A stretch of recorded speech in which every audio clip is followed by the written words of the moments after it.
প্রিয় শিক্ষার্থীবৃন্দ, অনলাইনের 12তম ক্লাসে তোমাদের শুভেচ্ছা ও স্বাগতম জানাচ্ছি। আমি সঞ্জীব কুমার পাল, অধ্যাপক, মৃত্তিকা বিজ্ঞান, সরকারি গৌরনদী কলেজ, গৌরনদী, বরিশাল। আশা করি তোমরা শারীরিক এবং মানসিকভাবে সুস্থ ও নিরাপদে আছো এবং পড়াশোনা ঠিকভাবে চালিয়ে যাচ্ছ। কোভিড-19 আস্তে আস্তে আক্রান্তের সংখ্যা কমতে আছে। আমরা আশা করি শীঘ্রই প্রতিষ্ঠানে ক্লাস করাতে পারবো এবং তোমরা করতে পারবে, এই আশাবাদ ব্যক্ত করে আজকে শুরু করছি। বিগত ক্লাসে আমরা আলোচনা করেছিলাম weed management and weed control, common weeds of Bangladesh. Mainly এগুলোই আলোচনা করেছিলাম। আজকে আলোচনা করব ক্রপিং প্যাটার্ন সম্পর্কে। Kinds of cropping pattern, suitable cropping pattern in an area, cropping pattern in Bangladesh, benefits of cropping pattern.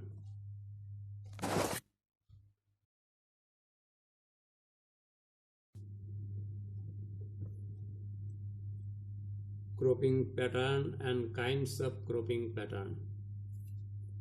প্রথমে ক্রপিং প্যাটার্ন, ফসল বিন্যাস।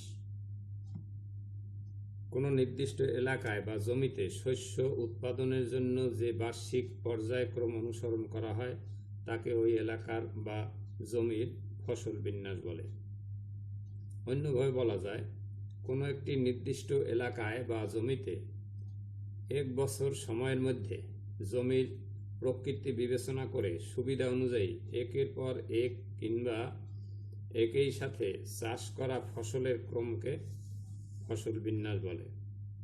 অর্থাৎ ফসল বিন্যাস হলো এক বছর সময়ে একই জমি থেকে সুবিধা অনুযায়ী পরপর যে বিভিন্ন ফসল উৎপাদন করা হয় তাদের সমষ্টি।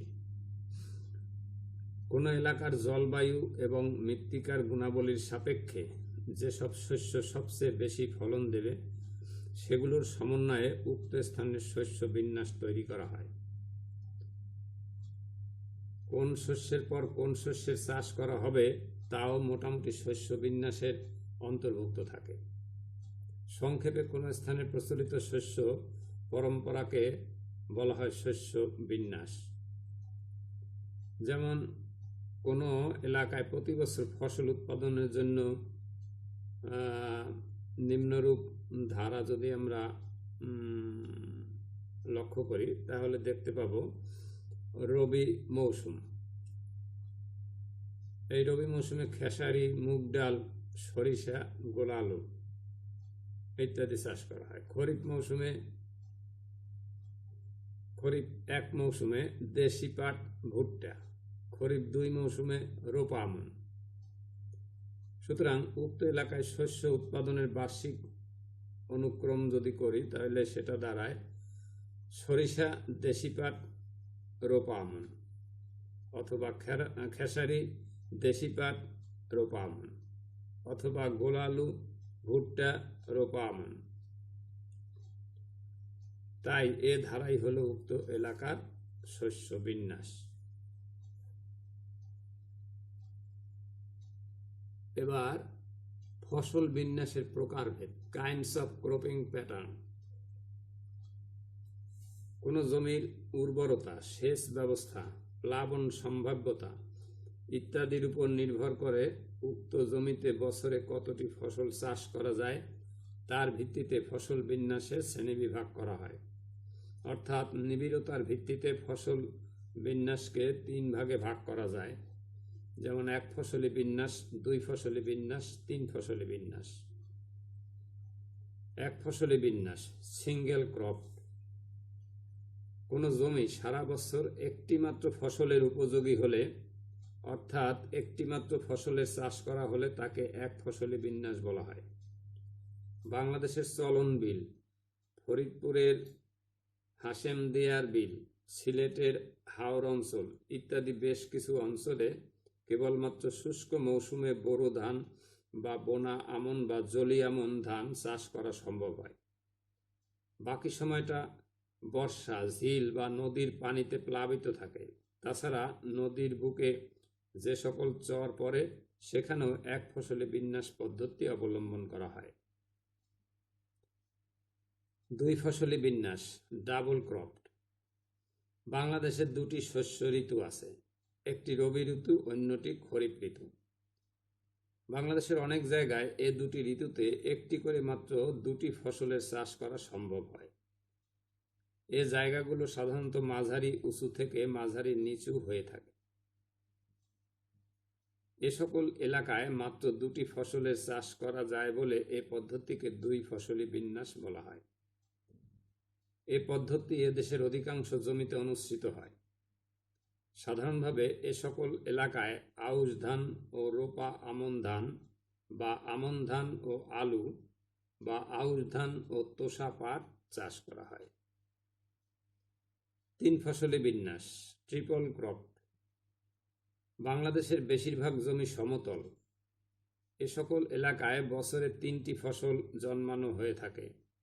উঁচু বা মাঝারি উঁচু জমিতে এবং শুষ্ক মৌসুমে পানি সেচের ব্যবস্থা সম্পন্ন জায়গায় সহজেই তিনটি ফসল চাষ করা যায়।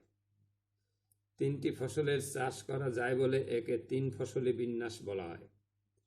রোপা আমন, সরিষা ও বোরো ধান বা ভুট্টা, রোপা আমন ও গোলালু বা আউশ ধান, আমন ধান ও বোরো ধান ইত্যাদি তিন ফসলি বিন্যাসের উদাহরণ।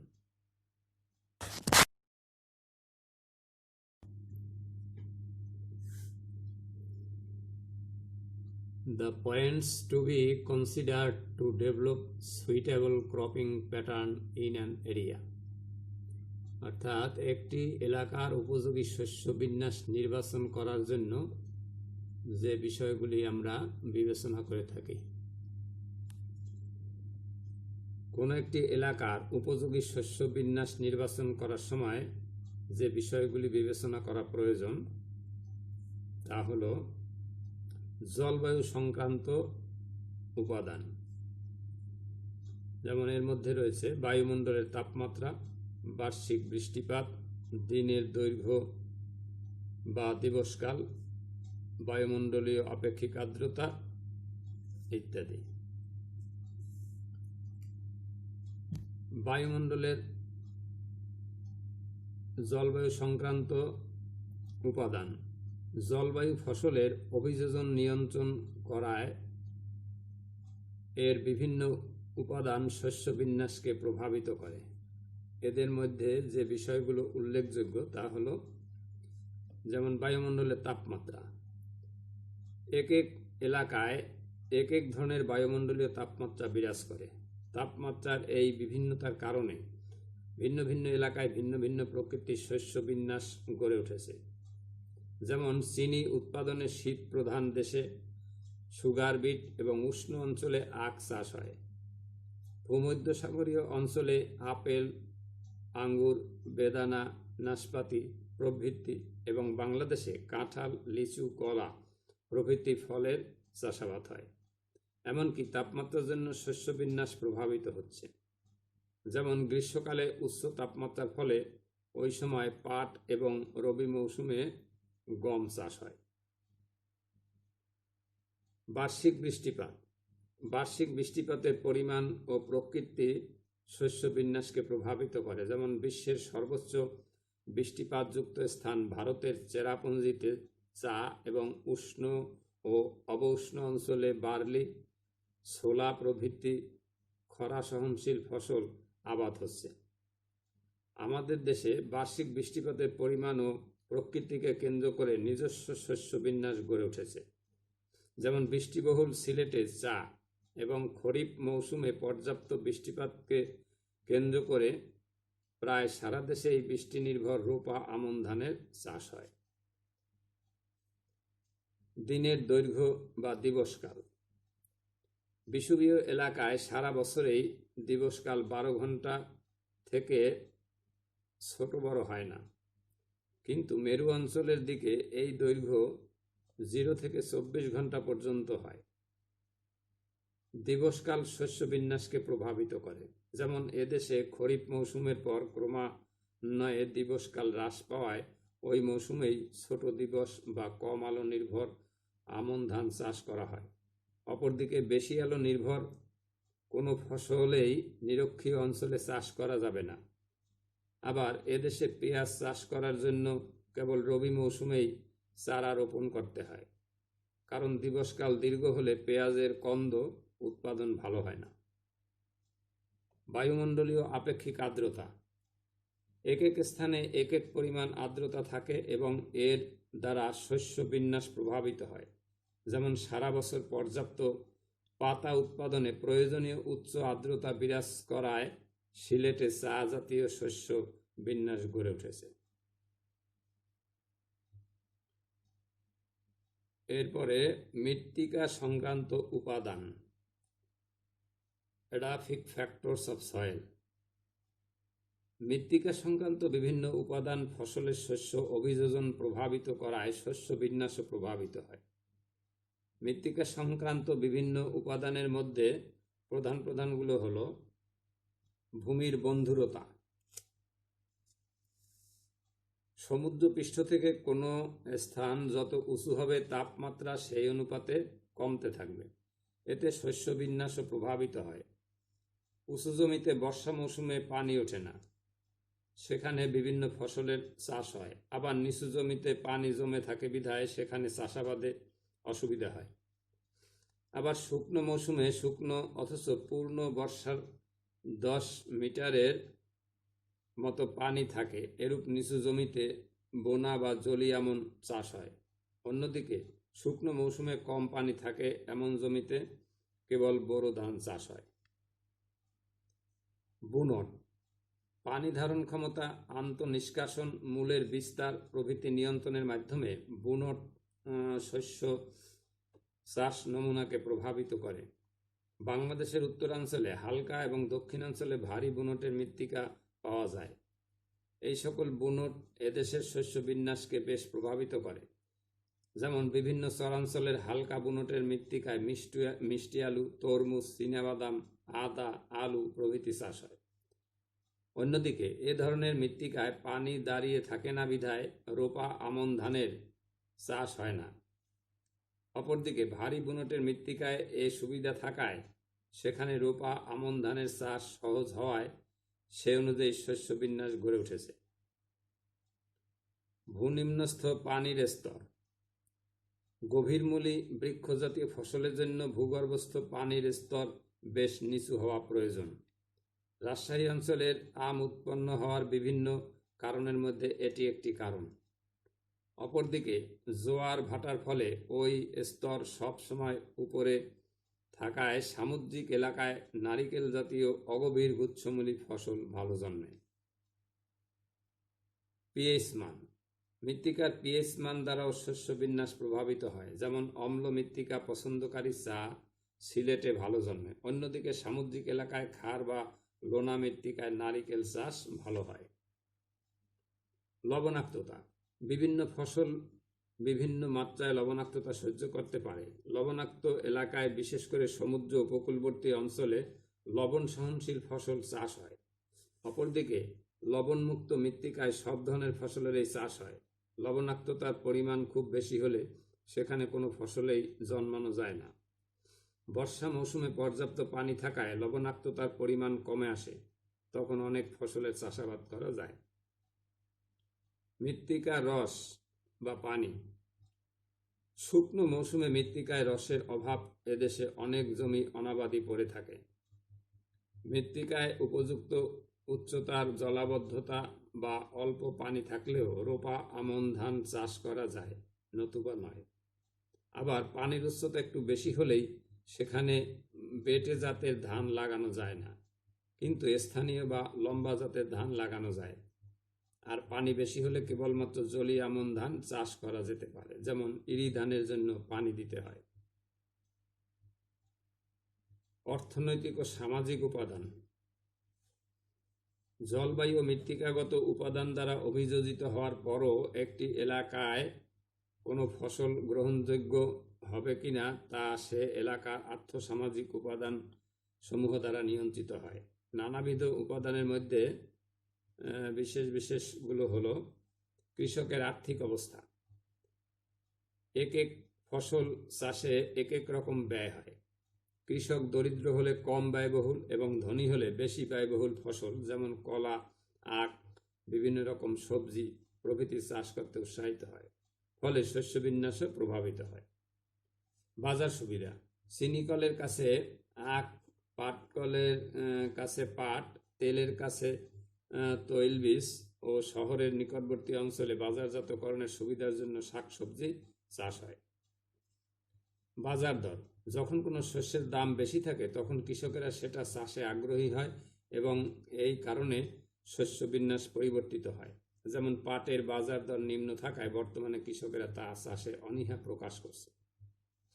খাদ্য অভ্যাস: বাংলাদেশের কৃষকরা গম, ভুট্টা বা জোয়ারের পরিবর্তে ধান উৎপাদনে অধিক আগ্রহী, কারণ ভাত তাদের প্রধান খাদ্য। তাই খাদ্য অভ্যাসের জন্য শস্য বিন্যাস প্রভাবিত হয়। গুদামজাতকরণের সুবিধা: গুদামজাতকরণের সুবিধার উপর শস্য বিন্যাস ব্যাপকভাবে নির্ভরশীল। ফলমূল ও শাকসবজির বেশিরভাগই দ্রুত পচনশীল, তাই পচনশীল পণ্যের সংরক্ষণের জন্য হিমাগারের ব্যবস্থা থাকলে বেশ কিছুদিন ভালো অবস্থায় ফলমূল, শাকসবজি সংরক্ষণের পরে উপযুক্ত মূল্যে বিক্রয় করা গেলে কৃষক বেশি লাভবান হতো। মুন্সিগঞ্জে বেশ কিছু হিমাগার থাকায় সেখানে এ কারণে গোল আলু ভিত্তিক শস্য বিন্যাস গড়ে উঠেছে। এরপরে আরও রয়েছে উপকরণের প্রাপ্যতা ও মূল্য, প্রযুক্তিগত সুবিধা, সরকারি নীতি, গবেষণা ও সম্প্রসারণ কার্যক্রম, প্রাকৃতিক উপাদান যেমন ঘূর্ণিঝড়, বন্যা, নারিকেল, সুপারি, তাল, খেজুর প্রভৃতি শাখা প্রশাখাবিহীন ফসল ঝড়ে তেমন ক্ষতিগ্রস্ত হয় না, তাই এ ধরনের গাছকে সামুদ্রিক এলাকায় সহজেই জন্মানো যায়। কিন্তু আম, কলা, পেঁপে প্রভৃতি ফসল ঝড়ে ক্ষতিগ্রস্ত হওয়ায় এগুলো সামুদ্রিক এলাকায় চাষ করা যায় না। বন্যার কথা চিন্তা করলে আমরা বাংলাদেশের নিম্নভূমিতে গভীর পানির আমন ছাড়া আর কোনো ফসল চাষ করা যায় না, কারণ অন্যান্য ফসল বন্যার পানিতে নষ্ট হয়। বন্যা প্লাবিত এলাকায় উফশি ধান চাষ করা যায় না। নিচু জমিতে বন্যার ফলে পানি অনেক দিন ধরে জমে থাকলেও সে জমিতে ফসল চাষ করলে অসুবিধা হয়।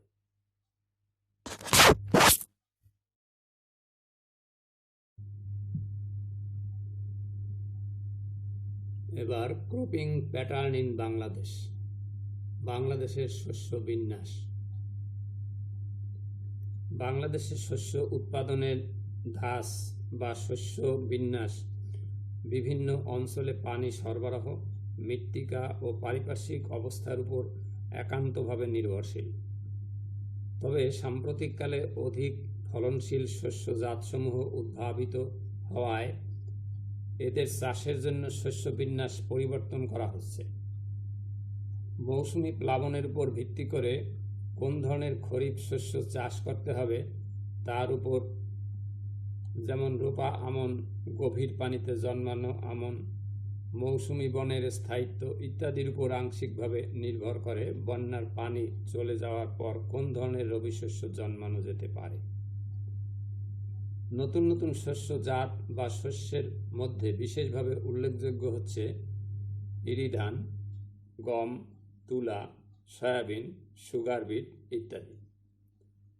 বাংলাদেশের মৃত্তিকা মোটামুটি সমভূমি প্রকৃতির, তাই এদেশের শস্য বিন্যাসগুলো হলো আউশ ধান, আমন ধান, রবি শস্য, অথবা বোরো ধান আর রোপা আমন ধান, রবি শস্য, অথবা পাট, রোপা আমন ধান, রবি শস্য। উক্ত শস্যক্রমকে সূক্ষ্মভাবে বিবেচনা করলে খরিফ শস্য ও রবি শস্য এই দুই শ্রেণীতে বিভক্ত করা যায়। এর মূল ভিত্তি হলো প্লাবন বা বৃষ্টির পানি কিভাবে জমিকে সিক্ত করে এবং কতদিন ধরে জমিতে পানি আবদ্ধ থাকে। যেমন রোপা আমন ধান ওঠার পর জমি বা শুকনো পর্যন্ত রবি শস্যের আবাদ করা যায় না। দেশের কিছু কিছু বিল অঞ্চলে এ কারণেই রবি শস্য উৎপাদন পদ্ধতি বিলম্বিত হয়। খরিফ শস্য জুন মাসের মাঝামাঝি হতে অক্টোবর নভেম্বর মাসের মধ্যে যে সকল ফসল উৎপন্ন হয় তাদেরকে খরিফ শস্য বলে, যেমন ধান, পাট, আখ, তুলা, জোয়ার, ভুট্টা ইত্যাদি। সাধারণত জুন জুলাই মাসে প্রচুর বৃষ্টিপাত হয় এবং সে সময় জমি চাষাবাদ করা সহজ হয়। এ সময় খরিফ শস্যের বীজ বপন বা চারা রোপণ করা হয়। শস্যের প্রকৃতি ভেদে অক্টোবর নভেম্বর কিংবা ডিসেম্বর মাসের প্রথম সপ্তাহের মধ্যে এ সকল শস্য সংগ্রহ করা হয়। দেশের কোনো কোনো অঞ্চলে এপ্রিল মে মাসেই জমির প্রকৃতি অনুযায়ী খরিফ শস্য বপন করা হয় এবং অক্টোবর মাসে এসব ফসল তোলা হয়। যেমন সিলেটের পূর্বাঞ্চলে কৃষকরা এপ্রিল মাসের প্রথম বৃষ্টিতে রোপা আমন ধানের চাষ করে, কারণ এই সময়েই ওই অঞ্চলে প্রচুর বৃষ্টিপাত হয়। চট্টগ্রাম অঞ্চলের পাহাড়ি এলাকার কিছু কৃষক মে মাসে রোপা আমন ধানের চাষ করে। টঙ্গী, জয়দেবপুর বা অনুরূপ অঞ্চলে এপ্রিল মাসে উপসি আউশ ধানের চাষ শুরু করা হয় এবং জুলাই মাসে তা কাটা হয়। দেশের কোনো কোনো এলাকায় BR-8, পাজাম, BR-3 কিংবা চান্দিনা সেচ সুবিধাসহ আমন মৌসুমের শুরুতেই রোপণ করা হয় এবং আগস্ট সেপ্টেম্বর মাসে তা সংগ্রহ করা হয়। বন্যা ও খরা কখনো কখনো বীজ বপন ও চারা রোপণকে বিলম্বিত করে। বন্যা বা খরার জন্য যেখানে আউশ ধান নষ্ট হয়ে যায় সেখানে খরিফ মৌসুমের শুরুতেই আমন চাষাবাদ প্রক্রিয়া শুরু করতে হয়। এগুলো খরিফ শস্য। এবারে রবি শস্য অক্টোবর মাসের মাঝামাঝি হতে শুরু করে মার্চ মাসের মাঝামাঝি পর্যন্ত রবি ঋতু স্থায়ী হয়। এ সময়ের মধ্যে যে সকল ফসলের চাষ করা হয় তাদেরকে রবি শস্য বলে। মৃত্তিকার প্রকৃতি ও গুণাগুণের উপর রবি শস্যের উৎপাদন নির্ভরশীল। শুকনো জমিতে বপনের উপর নির্ভর করে রবি শস্যকে 3 ভাগে ভাগ করা হয়, যথা প্রাথমিক, মধ্যম ও বিলম্বিত। বপনকাল আংশিকভাবে পূর্ববর্তী শস্য পর্যায়ের উপর নির্ভর করে। ভেদ্য মৃত্তিকা রবি শস্যের চাষের জন্য সবচেয়ে বেশি উপযোগী। খরিফ ঋতুর পানি অপসারিত হওয়ার পর নভেম্বর মাসেই বিভিন্ন জায়গায় বিভিন্ন রবি শস্যের বীজ বপন করা হয়। দেশের দক্ষিণাঞ্চলে ওই একই ফসলের বীজ ডিসেম্বরের শেষ সপ্তাহে রোপণ করা হয়, কারণ ওই সকল অঞ্চলে মাঠ শুকিয়ে রবি শস্য জন্মানোর উপযোগী হতে দেরি হয়। কুষ্টিয়া, যশোর সহ উত্তরাঞ্চলের মৃত্তিকায় নভেম্বর মাসের প্রথম দিকে রবি শস্য চাষ করার উপযোগী পরিবেশ সৃষ্টি হয়, ফলে কাঙ্ক্ষিত শস্যের বাজার দর ও এক ধরনের শস্যের চেয়ে অন্য ধরনের রবি শস্যের চাষ কৃষকদেরকে প্রলুব্ধ করতে পারে। যেমন ডালের পরিবর্তে তৈলবীজ, গমের পরিবর্তে তামাক বা গোলালু চাষ ইত্যাদি। কোনো কোনো বছর নভেম্বর ডিসেম্বর মাসে অকালে বৃষ্টিপাত হয়, যা কৃষককে নির্দিষ্ট ফসল ফলাতে বাধা দেয়। ফলে তারা ওই ফসলের পরিবর্তে একটি বিকল্প ফসল উৎপাদন করে। সম্ভবত এই কারণেই অনেক জায়গায় কৃষকগণ উপসি বোরো চাষ করতে পারে না এবং বাধ্য হয়ে অন্য ফসল চাষ করে। সরকারের শস্য উৎপাদন নীতি, কৃষকদের শস্য উৎপাদনের জন্য ঋণ প্রদান, যথাসময়ে সেচ পাম্পের প্রাপ্যতা, উপসি বীজের সরবরাহ ইত্যাদি কখনো কখনো কোনো ধরনের রবি শস্য উৎপাদন করা হবে তা নিয়ন্ত্রণ করে। কোনো কারণে কৃষক খরিফ শস্য উৎপাদনে ক্ষতিগ্রস্ত হলে সে কিভাবে অধিক রবি শস্য উৎপাদন করে সে ক্ষতি পুষিয়ে নেবে সে লক্ষ্যে সে রবি ঋতুর শুরুতেই রবি শস্য উৎপাদনের জন্য সক্রিয় থাকে। মৃত্তিকার প্রকৃতি। মৃত্তিকার অবস্থানের উপর নির্ভর করে মৃত্তিকাকে নিচু, সমতল, মাঝারি, উঁচু ও উঁচু জমিতে শ্রেণীবদ্ধ করা যায়। মৌসুমের বৃষ্টিজনিত পানিতে কোনটা দীর্ঘদিন প্লাবিত থাকে, আবার কোনোটা স্বল্প সময় প্লাবিত থাকে। এর উপর নির্ভর করে কোনো জমিতে আগাম আমন ধান বোনা হয়, আবার কোনো জমিতে অনেক বিলম্বে চারা রোপণ করা হয়। ব্রহ্মপুত্রের পললভূমি, উপকূলীয় অঞ্চল এবং পূর্বাঞ্চলীয় মৃত্তিকার প্রত্যেকের স্বতন্ত্র বৈশিষ্ট্য আছে। ফলে এক এক জায়গায় এক এক সময় বীজ বপন করা হয়। মধুপুর অঞ্চলে এবং অধিকাংশ সমভূমি অঞ্চলে খুব ভালোভাবে পরীক্ষা করলে দেখা যায় যে এর উঁচু জমিতে একই সময়ে উপসি আমন ধানের বীজ বপন করা হয়। অনুরূপভাবে নিচু এবং বাইত অঞ্চলে একই সময়ে গভীর পানির আমন ধানের বীজ বপন করা হয়। এমনও দেখা যায় যে 100 গজ দূরত্ব বা কম দূরত্বের মধ্যে ভিন্ন ভিন্ন বৈশিষ্ট্য ভিত্তিক মৃত্তিকা থাকে। আমাদের দেশে প্রচলিত শস্য বিন্যাসসমূহের কতিপয় বিশেষ বৈশিষ্ট্য রয়েছে, যেমন শস্য বিন্যাস দেশীয় শস্য জাতের সমন্বয়ে গঠিত। এই শস্য বিন্যাস প্রাকৃতিকভাবে পানি সরবরাহের উপর নির্ভর করে। কৃষকদের অভিজ্ঞতা রয়েছে কেবল সে সকল শস্যের চাষ করতে হবে। সার ব্যবহার না করলেও স্বাভাবিক ফলন তেমন বিঘ্নিত হয় না। শস্য পরিচর্যার জন্য সময়মতো শ্রমিকের তেমন অভাব হয় না। শস্যাদির চাষে আধুনিক জ্ঞান বা দক্ষতা তেমন অপরিহার্য নয়।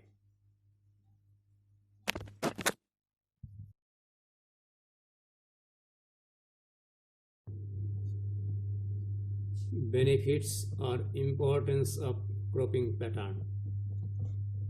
ফসল বিন্যাসের সুবিধা বা গুরুত্ব। বর্তমানকালে কৃষি বিশেষজ্ঞদের কাছে ফসল বিন্যাস একটি অত্যন্ত আলোচিত বিষয়। প্রকৃতপক্ষে কোনো এলাকার মাটির উর্বরতা ও উৎপাদন ক্ষমতা রক্ষা ও বৃদ্ধি, শস্যের ফলন ও গুণগত মান উন্নয়ন এবং সর্বোপরি কৃষকের আয় বৃদ্ধিতে পরিকল্পিত ফসল বিন্যাস বিশেষ গুরুত্ব বহন করে। ফসল বিন্যাসের সুবিধা বা গুরুত্ব নিম্নরূপ। ফসল বিন্যাস বছরে কোনো জমিতে কয়টি ফসলের চাষ করা যায় সে সম্পর্কে ধারণা দেয়। কোনো জমির ফসল বিন্যাস জানা থাকলে সে জমিতে বছরে 3টি ফসল করা যায়। সে জমি একটি ফসল উৎপাদনের পর পতিত রাখার প্রয়োজন হয় না, ফলে কৃষকরা সর্বোচ্চ উৎপাদন বের করে আনতে পারে। ফসল বিন্যাস জানা থাকলে শ্রমিক, মূলধন ও জমিকে যথার্থ ব্যবহার করে কৃষক প্রচুর লাভ করতে পারে। সিম্বি জাতীয় উদ্ভিদের চাষ সহজ হয়, ফলে জমির উর্বরতা বৃদ্ধি পায়। শস্য পর্যায় অনুসরণ সহজ হয়। পরিমিত ভূমি কর্ষণের ফলে জমির উর্বরতা বাড়ে, আগাছা দমন হয়। শস্য বিন্যাস জানা থাকলে যে জমি একটি ফসল চাষের উপযোগী সেখানে একাধিক ফসলের চাষ করে লোকসান দিতে হয় না। শস্য বিন্যাস জানা থাকলে যে জমি 1 বা 2 ফসলের জন্য উপযুক্ত সেখানে অতিরিক্ত ফসল করতে হলে পূর্ব থেকেই উপযুক্ত ব্যবস্থা গ্রহণ করতে হয়। গড়ে শস্য চাষ খরচ কমে যায়। একাধিক শস্য চাষের পাশাপাশি মিশ্র শস্য ও অনুশস্য চাষ করা যায়। একটি নির্দিষ্ট জমিতে একাধিক শস্য চাষ করার সুবিধা থাকার কারণে জৈব ও অণুজীব সারের অবশিষ্টাংশ পরবর্তী ফসল গ্রহণ করতে পারে। এই হলো মোটামুটি ফসল বিন্যাসের সুবিধা বা গুরুত্ব। এরপরে একটি চিত্র আছে, দেখো ফসল বিন্যাসের, যে কিভাবে আমরা একই জমিতে ফসল বিন্যাস অবলম্বন করে একাধিক ফসল ফলাতে পারি। তো সুপ্রিয় শিক্ষার্থীবৃন্দ, আমরাও চাবো যে আমাদের চারিপাশে যে জমিটুকু আছে 1 ইঞ্চি জমিও যেন ফাঁকা না থাকে। বছরে যে কয়টি ফসল উৎপাদন করা সম্ভব আমরা এই ফসল বিন্যাস শিখে আমরা বাস্তব জীবনে সেই জিনিসটা কাজে লাগাবো, এই প্রত্যাশায় আজকে শেষ করছি। তোমরা ভালো থাকো, আমার জন্য দোয়া রেখো, আর স্বাস্থ্যবিধি অবশ্যই মেনে চলবা। কারণ করোনা যে পরিস্থিতি তা এখনো আমরা সুনিশ্চিত না যে আসলে করোনা চলে গেছে। তাই একটু কষ্ট হলেও অবশ্যই অবশ্যই স্বাস্থ্যবিধি মেনে চলবা। ঈশ্বর তোমাদের মঙ্গল করুন।